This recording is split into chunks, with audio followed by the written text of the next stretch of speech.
তার কর্মক্ষেত্রে এবং তার বাসভবনে পৌঁছাবেন বলেই ধারণা করা হচ্ছে।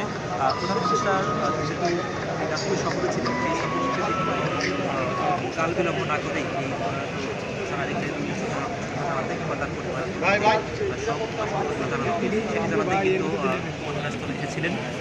এখনও জানাজা এসে তিনি তার সেই কতটুকু আন্তরিকতা সেটি তিনি প্রকাশ করলেন এবং জানাজা শেষ করে তিনি এখন তার কর্মস্থলে কিংবা তার বাসভবনে তিনি ফিরছেন। এর পাশাপাশি একটু দেখাও প্রয়োজন যে তার পরিবারের একাধিক সদস্য এই মুহূর্তে দেশের বাইরে, বিশেষ করে তার মেয়ে, তার মেয়ের দেশে ফেরা এবং তার উপরে নির্ভর করছে তার দাফনের দিনক্ষণটি ঠিক করা।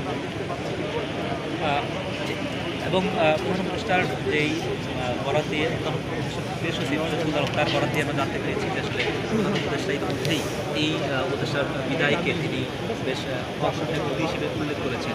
এর পাশাপাশি তার মরদেহ দেখতে এসেছিলেন আন্তর্জাতিক অপরাধ ট্রাইব্যুনাল